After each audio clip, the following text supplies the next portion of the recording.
54.000 vidas palestinas apagadas. Más de 15.000 de ellas eran niños. ¡Niños! Esto no es una guerra. No es un conflicto entre iguales. Es un exterminio sistemático. Es una maquinaria de muerte. Gaza no es solo un lugar sitiado. Es una jaula bombardeada sin tregua. Un cementerio a cielo abierto, donde los vivos caminan entre los muertos. Y el silencio del mundo pesa más que las bombas. La Corte Internacional de Justicia lo dijo con claridad. Israel debe cesar su ofensiva. Pero Israel ignoró la orden. Y las bombas siguieron cayendo sobre escuelas, sobre mezquitas, sobre refugios de la ONU, sobre personas. Sudáfrica presentó la denuncia. 31 países la respaldaron. Expertos de Naciones Unidas, premios Nobel, voces de conciencia, sociedad civil, todos coinciden. Esto es genocidio. Y como en todo genocidio, hay una intención, una ideología que lo sostiene. El sionismo político radical. Esa doctrina que deshumaniza al palestino, lo borra, lo reemplaza, que ve en cada niño una amenaza, en cada vida un obstáculo al Estado judío puro. Palabras que no son errores, son políticas, son crímenes, son confesiones. En Cisjordania, la limpieza étnica continúa a fuego lento. Colonos armados destruyen aldeas, quemaron cosechas, asesinaron pastores, rieron frente a madres llorando. 9.000 palestinos detenidos sin juicio, sin cargos y sin derechos. Y mientras tanto, las potencias venden armas. Los medios titubean. La diplomacia sonríen en recepciones oficiales. La historia juzgará a los verdugos y también a los cómplices, a quienes callaron, a quienes miraron hacia otro lado, con los ojos bien abiertos.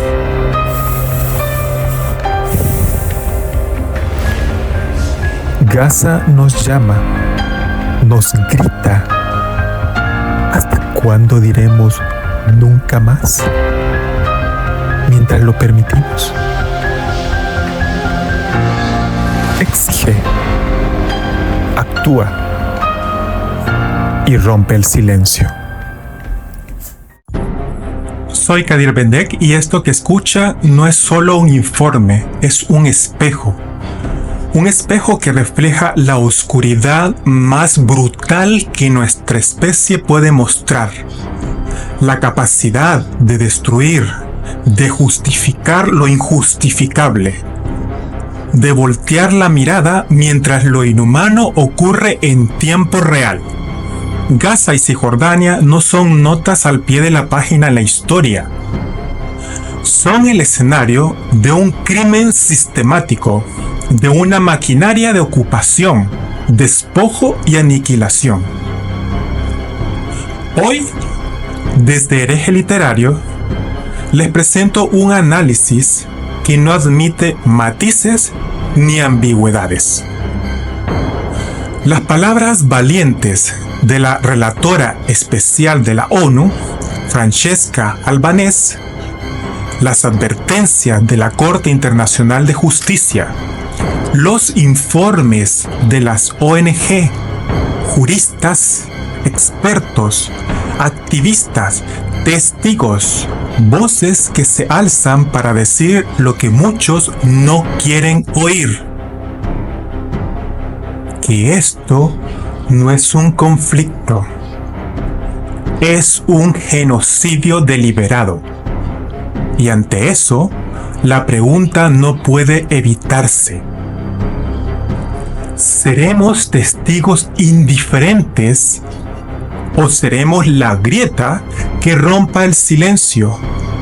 Porque frente al horror y no hacer nada también es una elección.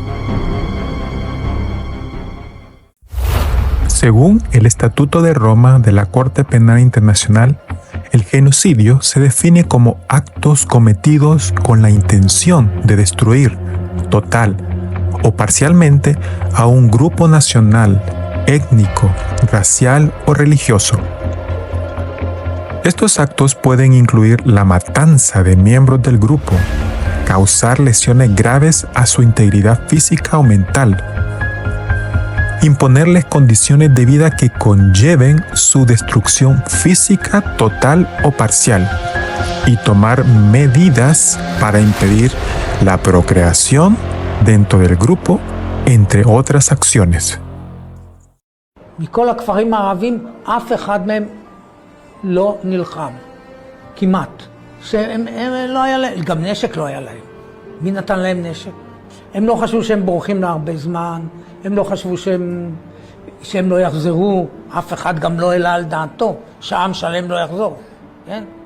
הארץ לא הייתה ריקה, כמו שסיפרו לי בילדותי.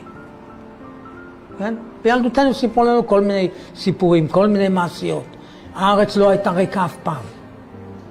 אני באתי לספר על האנשים האלה שברחו ולא חזרו לאדמתם, כן? שזה פעם ראשונה בהיסטוריה של אלפי שנים שככה הכפריים האלה נעלמו. כאן חלק גירשנו, ירינו והם ברחו לעזה. היו צריכים כיתה כאן, כיתה כאן, כיתה שם, יורים באוויר אפילו לא עליהם או עליהם, והם היו בורחים כבר. הם לא היה להם מה להתגונן. וככה היה בקאופחה. הקפנו את הכפר, התחלנו לראות באוויר, וכולם התחילו לצבוח, כן? וגירשנו אותם. הנשים והילדים הלכו לעזה. לא נכנסנו לכפרים כדי להישאר שם, אלא כדי לגרש אותם. עד הבוקר לא היה אף אחד שם. הכפר היחיד שאמרתי לכם, הוג', שנשאר שלם וזה. אני אחרי כמה שנים הייתי וראיתי, עברתי שם, ואמרתי, רגע, כאן היה כפר הוג'.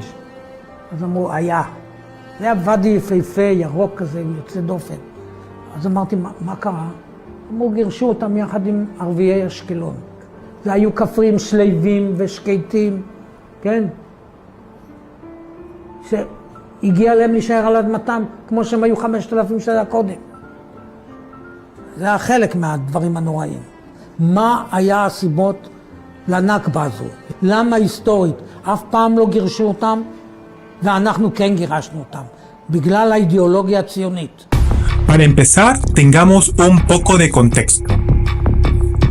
Este momento y este informe, como tantos otros, no se limita a documentar los horrores del año 2023, 24, 25. Va mucho más atrás. Habla de un proyecto que se extiende por décadas. Un proceso sostenido de colonización, de asentamientos ilegales que devoran la tierra palmo a palmo, de desplazamientos forzados, de niños nacidos bajo ocupación, de hogares reducidos a escombros, de una limpieza étnica ejecutada con precisión de quien no olvida su objetivo. Este no es un episodio aislado, es una maquinaria ideológica y militar que deshumaniza al pueblo palestino desde antes incluso de que naciera el Estado de Israel. No lo decimos nosotros. Lo dijo Joseph Weiss, jefe del Departamento de Colonización Judía en 1940. Dijo: no hay sitio para ambos pueblos en este país. La solución es Palestina sin árabes. Esas palabras no fueron una advertencia, fueron una hoja de ruta. Y hoy, en Gaza y también en Cisjordania, vemos sus consecuencias. Silenciar este contexto no es encubrir el crimen. Nombrarlo, entenderlo, denunciarlo, es el primer acto de dignidad que debe tener cada ser humano. Cuando Netanyahu cita a Amalek, no es una metáfora inocente. Amalek en la Biblia es el enemigo al que Dios ordena exterminar por completo. Hombres, mujeres, niños e incluso animales. Usar esa figura contra los palestinos no es una retórica religiosa. Es justificar el genocidio con base en una narrativa sagrada. Es decir, al mundo que la eliminación total de un pueblo no solo es posible, sino sagrada. Y eso en política moderna, en humanidad y en moralidad, es una señal de alarma absoluta e impresentable. Cuando el primer ministro de Israel, Netanyahu, cita a Amalek, no es una metáfora inocente. Amalek, en la Biblia, es el enemigo al que Dios ordena exterminar por completo. Hombres, mujeres, niños e incluso animales. Usar esa figura contra los palestinos no es retórica religiosa. Es justificar el genocidio con base en una narrativa sagrada. Es decirle al mundo que la eliminación total de un pueblo no solo es posible, sino sagrada. Y eso, en política moderna, en humanidad, es una señal de alarma absoluta. I'll just give the 3 principles which enable us Israelis to live so easily with this brutal reality. A, most of the Israelis, if not all of them, deeply believe that we are the chosen people. And if we are the chosen people, we have the right to do whatever we want. B, there were more brutal occupations in history. There were even longer occupations in history, even though the Israeli occupation gets to quite a nice record. But there was never in history an occupation in which the occupier presented himself as the victim. Not only the victim, the only victim around. This also enables any Israeli to live in peace because we are the victims. But the third set of values is the most dangerous one, and this is the systematic dehumanization of the Palestinians, which enable us Israelis to live in peace with everything, because if they are not human beings like us, then there is not really a question of human rights. And if you scratch under the skin of almost every Israeli, you will find it there. Almost no one will treat the Palestinians as equal human beings like us. ¿Podemos llamar a esto retórica? No.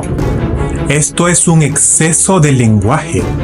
No son metáforas inflamadas ni exageraciones de activistas. Cuando un Estado actúa conforme a esas palabras, cuando demuele barrios enteros, convierte escuelas en ruinas y hospitales en tumbas, cuando llama daños colaterales al asesinato sistemático de niños, cuando justifica la matanza diciendo que sus víctimas eran terroristas potenciales o en potencia por solo el hecho de existir, ya no estamos hablando de una guerra. Hablamos de una forma perversa de administrar la muerte. Estamos ante lo que Hannah Arendt llamó la banalización del mal. El momento en que el horror se vuelve trámite, en que la ética se desactiva y el crimen se maquilla con burocracia.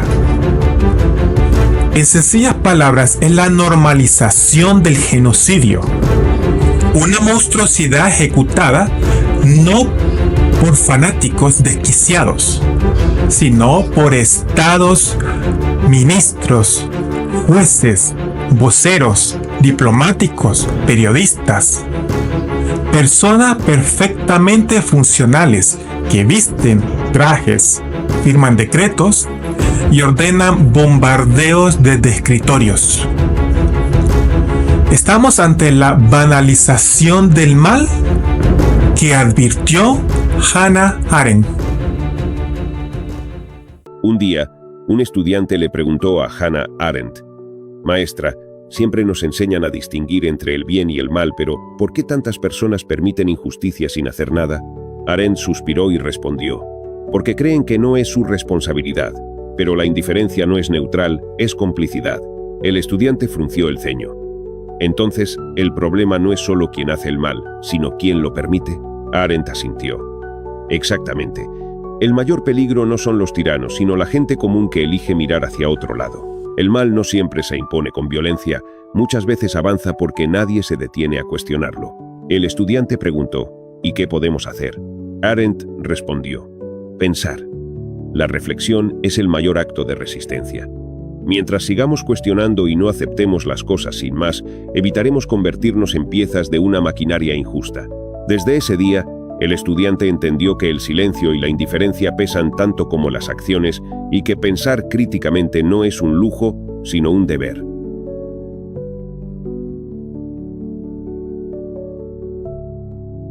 You don't ask for a ceasefire when there's a genocide. You have to end the genocide. Miko Peled, activista judío antisionista, hijo de un general y nieto de un fundador de Israel, denuncia la inutilidad del cese al fuego en el contexto de un genocidio como el de Gaza.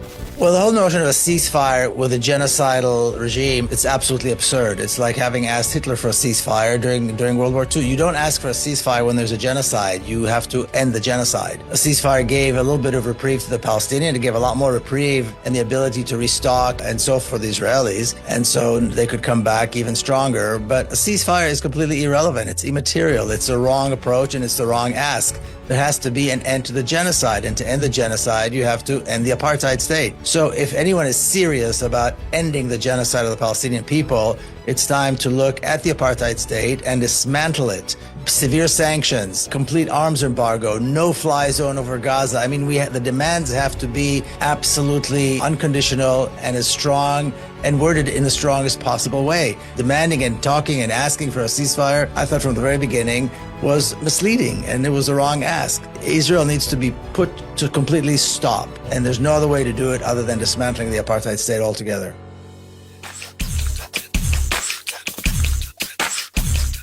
El genocidio no empieza con los cadáveres, empieza con la intención. Y la intención aquí está documentada. El informe de la relatora especial señala 3 actos genocidas, que no son teoría legal, son hechos. Matanza masiva de más de 54,000 palestinos asesinados. No son cifras, son personas. Bebés en incubadoras, ancianos arrastrados por los escombros, madres que murieron abrazando a sus hijos.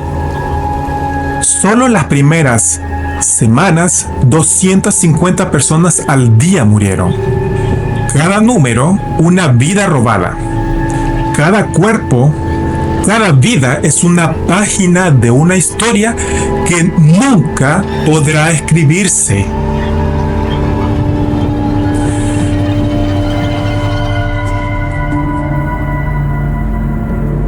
¿Qué podemos pensar de eso?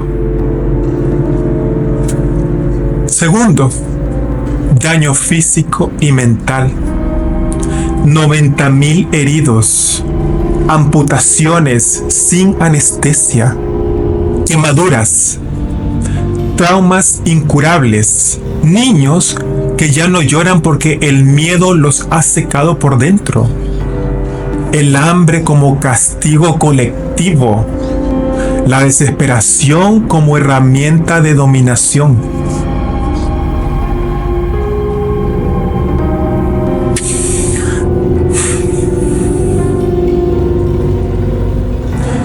Y el tercer punto, las condiciones de vida diseñadas para destruir. Sin agua, sin electricidad, sin hospitales, ni insulina, ni quimioterapia, ni antibióticos para heridas infectadas, sin refugio, sin presente ni futuro. Y todo esto no es un error, es intencional. ¿Alguno de nosotros sabe lo que es tener que elegir a un hijo? ¿Salvar a este porque no hay medicina para todos? ¿Ver morir a un niño porque no hay pan? Eso no es guerra. Eso es tortura. Y está diseñada para borrar a un pueblo, para hacer que desaparezcan no solo sus cuerpos, sino su historia, su memoria, su nombre. Eso es genocidio. Artículo 6. Genocidio. Se entenderá por genocidio cualquiera de los actos mencionados a continuación perpetrados con la intención de destruir total o parcialmente a un grupo nacional, étnico, racial o religioso como tal. Matanza de los miembros del grupo, lesión grave a la integridad física o mental de los miembros del grupo, sometimiento intencional del grupo a condiciones de existencia que hayan de acarrear su destrucción física total o parcial, medidas destinadas a impedir nacimientos en el seno del grupo, traslado por la fuerza de niños del grupo a otro grupo. La separación poblacional entre hombres, mujeres y niños tiene un propósito. El propósito es la limpieza étnica. A través de separar a los hombres y a las mujeres, tú garantizas que no hay reproducción. Si tú garantizas que no hay reproducción, tú garantizas que todo lo que estás bombardeando no tiene posibilidad de fluctuar como sociedad y como población. Entonces, realmente es un mecanismo de aniquilar una población. Los palestinos que hemos vivido en nuestras propias carnes la muerte y los asesinatos, lamentamos las muertes de personas inocentes. No hay que poner el foco en el síntoma, sino hay que poner el foco en el origen del conflicto. El origen del conflicto fue hace 77 años cuando hubo una ocupación dentro de Palestina. Nosotros esto ya lo hemos vivido en 1948, lo hemos vivido en el 1967, lo hemos vivido con la invasión del Líbano, con las masacres de Sabra y Shatila, y no había Hamás. En Cisjordania no existe Hamás y siguen habiendo detenciones, asesinatos y cualquier ruptura del derecho internacional y cualquier falta de coherencia con el derecho internacional y con los derechos humanos. Entonces esto es un síntoma y desde luego que los palestinos necesitamos un debate nacional interno, pero para poder tener un debate nacional interno tenemos que estar libres de ocupación. ¿Dónde están entonces las intenciones genocidas? ¿Están aquí? En las palabras de quienes dan las órdenes. Animales humanos, dijo el ministro de Defensa. Gaza nunca volverá a ser lo que era, declaró Netanyahu. Deberíamos lanzar una bomba nuclear, se escuchó en el Parlamento. Esto no es una desviación del plan, es el plan. Y aún así, hay países que siguen vendiéndole armas. Siguen financiando el exterminio con tratados, con comercio, con silencio. Eso es inmoral. Inmoral totalmente. En una conferencia sobre el mal, un estudiante le pidió a Hannah Arendt que explicara su concepto de la banalidad del mal con un ejemplo sencillo. Hannah tomó un vaso de agua que tenía en el estrado y dijo: «Imagina que te pido que vacíes este vaso en el suelo. Podrías hacerlo sin pensarlo mucho, ¿verdad? Es una acción pequeña, insignificante». El estudiante asintió y ella continuó: «Ahora imagina que cada persona en esta sala hace lo mismo, sin cuestionarlo. El suelo se inundaría. Lo banal es justamente eso, una acción aparentemente pequeña que, multiplicada y aceptada sin reflexión, crea un daño enorme. Así funciona el mal. No siempre viene de grandes actos, sino de la indiferencia colectiva». El estudiante quedó en silencio, mientras el resto de la sala reflexionaba sobre cómo pequeñas acciones pueden alimentar grandes consecuencias. Israel no solo comete crímenes, los legaliza, los maquilla, los convierte en operaciones quirúrgicas, en defensa legítima, en eufemismos mortales.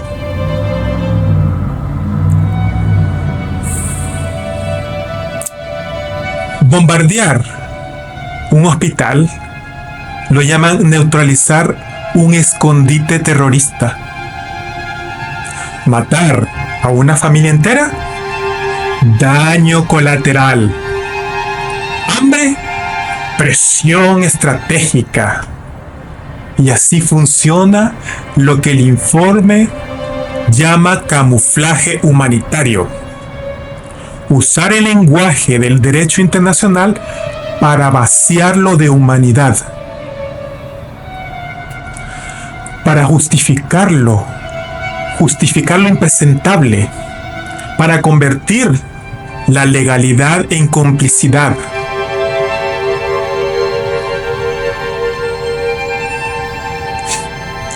No.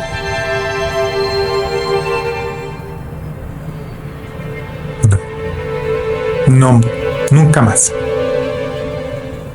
Decía Pepe Mújica, una cosa que creo que nos podemos aplicar todos. Dice, cuando bombardeas hospitales, bombardeas colegios, bombardeas niños y bombardeas ancianos, creo que es un genocidio. No creo que haga falta tampoco mucho más. Una atrocidad que se haya cometido sobre un pueblo no habilita a ese pueblo a cometer una atrocidad sobre otro. Deshumanizar a los judíos no se cura deshumanizando a los palestinos. Nadie tiene la capacidad de proponer una limpieza étnica del de enfrente. Lo que está pasando es que a nosotros nos separa un mar de distancia de que estén bombardeando nuestras casas, a nuestras familias, a nuestros hijos, nuestros colegios, nuestras instituciones, nuestros hospitales. Y lo están haciendo para expulsarlos por segunda vez de su territorio y construir un resort de lujo. Y cuando pasen los años, no podremos decir que no sabíamos lo que pasaba. Lo sabemos perfectamente, aunque hayan intentado ocultarlo. Cuando pasen los años, nos preguntaremos cómo pudo ser que pasara todo eso delante de todo el mundo y que nadie hiciera nada para evitarlo. Esa será la pregunta. No nos preguntaremos si era un genocidio o no era un genocidio. Nos preguntaremos por qué no se hizo más para evitarlo. ¿Por qué admitíamos discursos equidistantes? ¿Por qué, cuando leemos que hay 14.000 niños que pueden morir de hambre si no se da acceso a la ayuda humanitaria, a nosotros nos da por decir que el mayor enemigo que tiene el pueblo palestino es Hamás? Hamás es una creación reconocida del Estado de Israel para acabar con la autoridad palestina y para desestabilizar la región. Netanyahu es un criminal de guerra que tendría que estar detenido. Y este pleno, hasta donde yo sé, es un pleno democrático que tenía que decirle genocidio al genocidio y pedir una Palestina libre. Las llamadas zonas seguras por Israel no son refugios, son trampas mortales. Dicen, evacúen al sur y luego bombardean el sur. Dicen evacúen hospitales y luego destruyen ambulancias. La lógica es clara. No dejar ningún lugar donde la vida sea posible.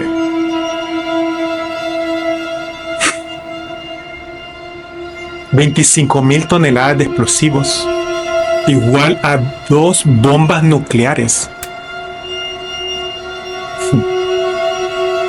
Esto no es defensa, no es respuesta proporcional, es dominación por el terror, es ingeniería del exterminio. Y nosotros, como humanidad, no podemos alegar ignorancia. Estamos viviendo un genocidio.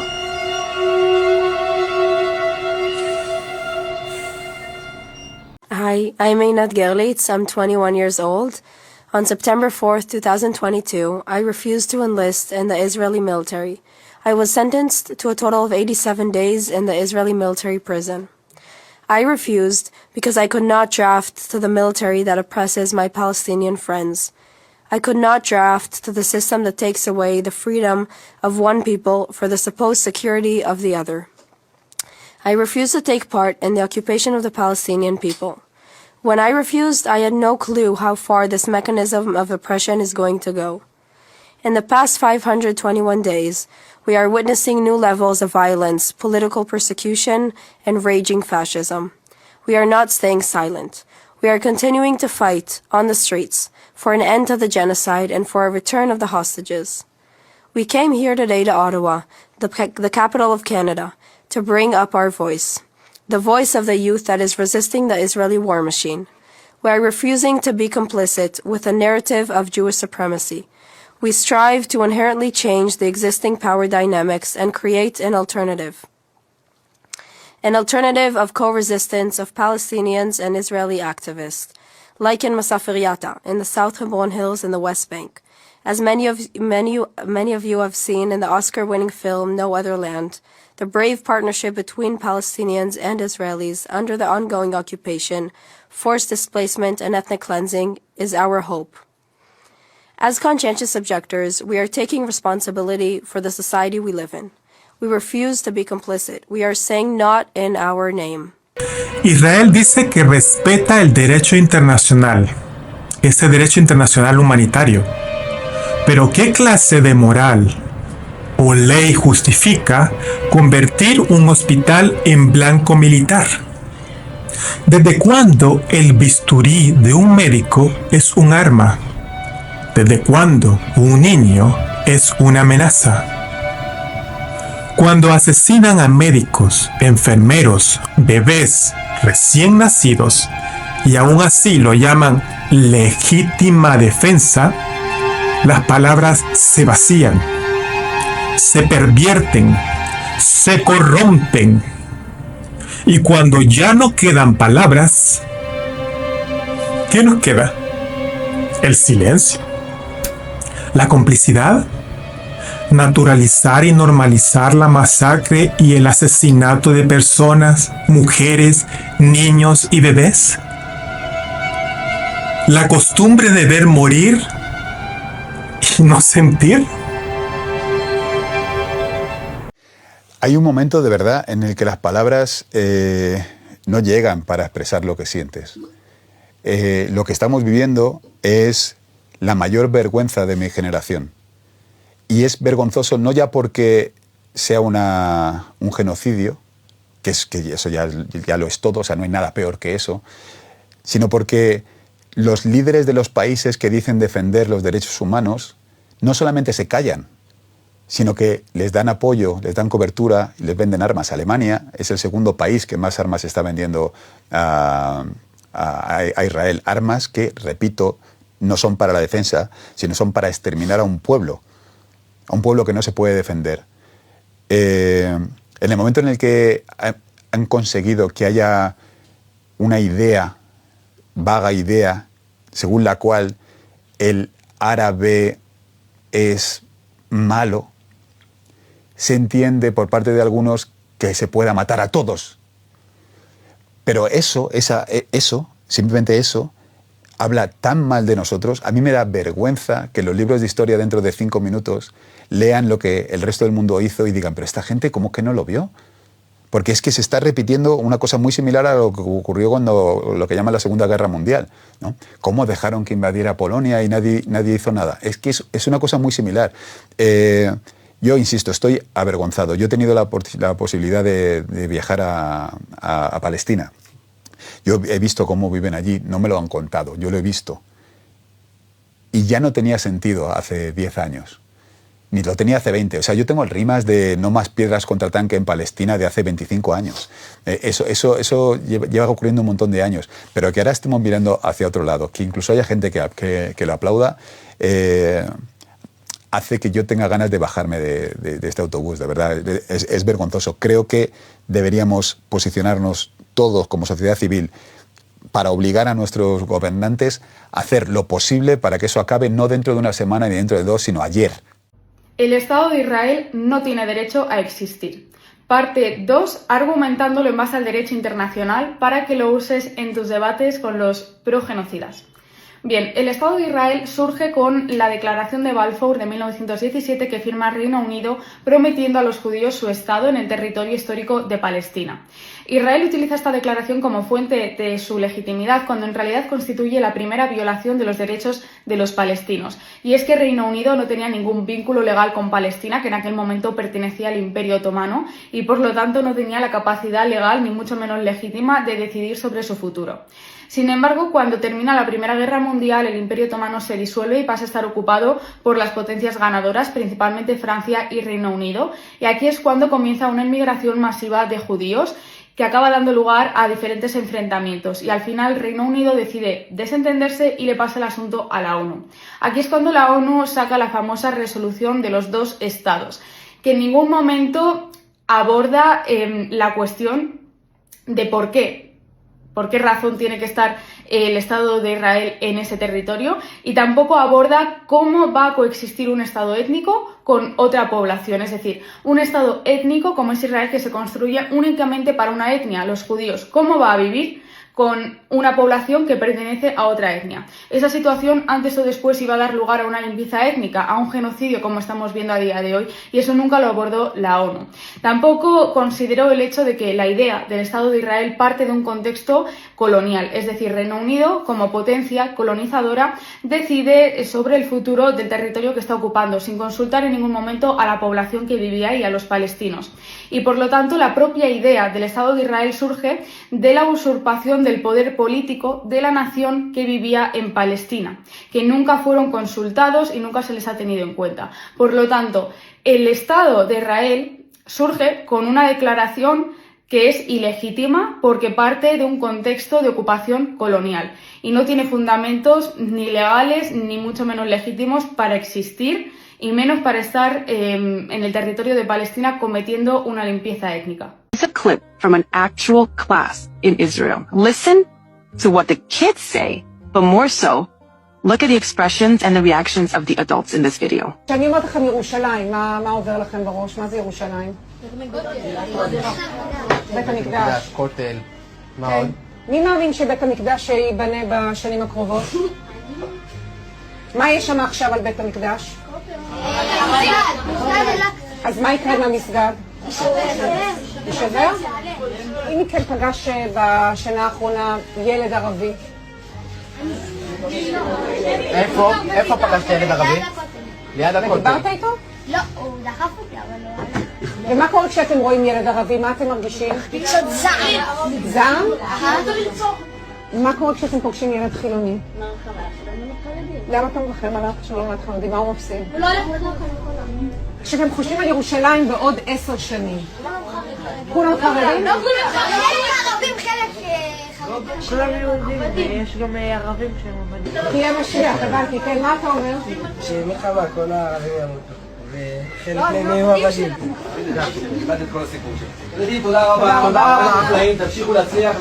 I've heard so many people say that real change can never come from within the Israeli society, which is why pressure from the international community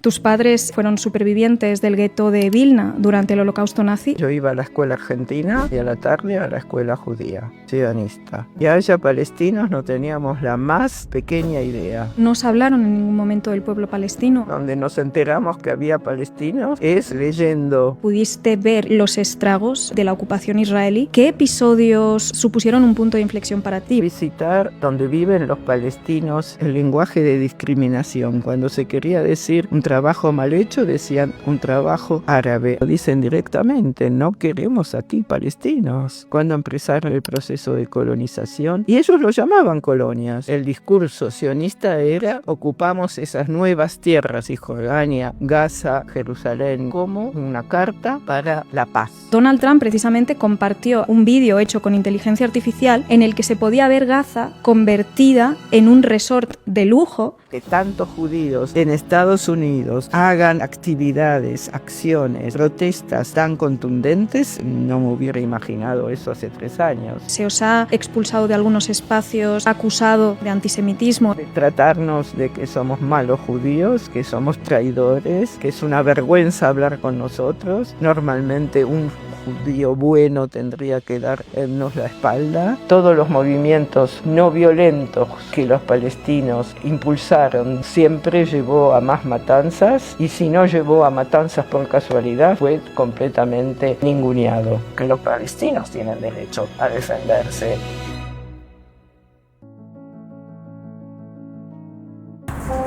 Estos informes no son solo documentos, es un acto de resistencia. Resistencia al silencio, cómplice. Resistencia al lenguaje que intenta maquillar la masacre.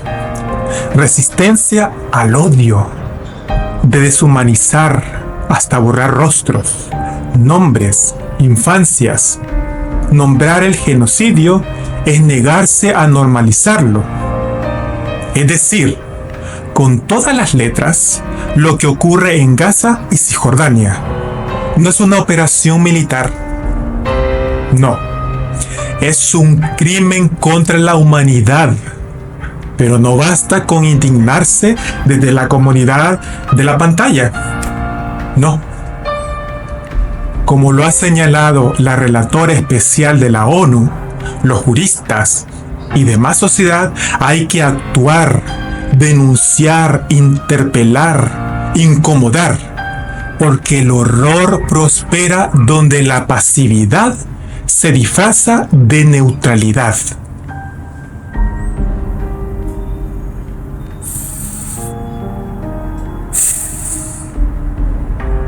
¿Qué se tiene que hacer entonces? Embargo de armas a Israel, sanciones económicas, apoyo a la CPI y a tribunales internacionales, presión política para un alto al fuego.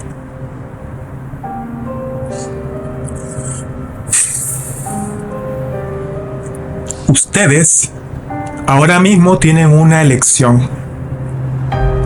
Pueden quedarse en silencio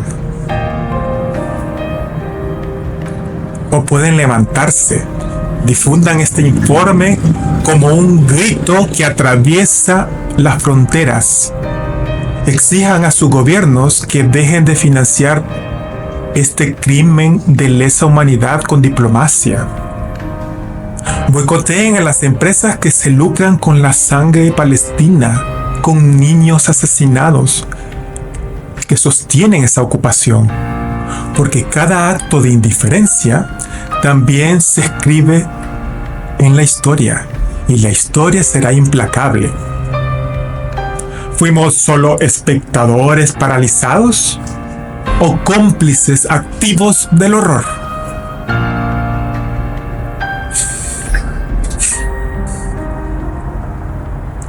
En verdad,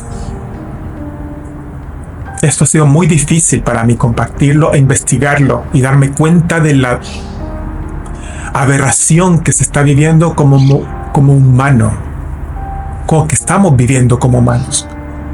Gaza no es una tragedia natural, no es un desastre inevitable, ni tampoco es una tormenta que cayó del cielo. Es una decisión humana, fría, calculada y sistemática. Gaza es el resultado de una política que eligió el exterminio y de un mundo que eligió mirar hacia otro lado. De voces que eligieron callar cuando más se necesitaban. Pero aún estamos a tiempo. A tiempo de no ser cómplices. A tiempo de no repetir los crímenes de la historia. A tiempo de detener esta maquinaria de muerte. Porque el horror de Gaza no está escrito en piedra. El final todavía puede cambiarse. Y ese cambio empieza por nombrar lo que ocurre. Genocidio. Y por actuar como si cada vida contara, porque cada vida cuenta. Y cuenta cada vida de cada ser humano. Gracias por estar aquí y recuerden esto. No hace falta ser palestino para defender a Palestina. No hace falta hablar árabe ni haber pisado Gaza o Cisjordania. Entender cada detalle político. No.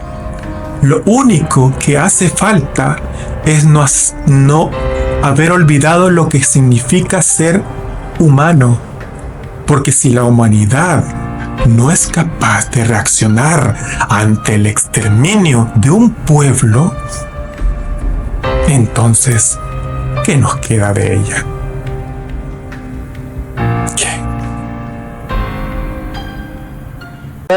لقيت ترامب بقول بده يهجرنا. طبعا احنا بنقول لترامب ماشيين رساله ان احنا صامدين. انت هنا على الحدود بالضبط صح؟ ايش بدك تقول له بصوتك الحلو؟ سوف نبقى هنا كي يزول الألم.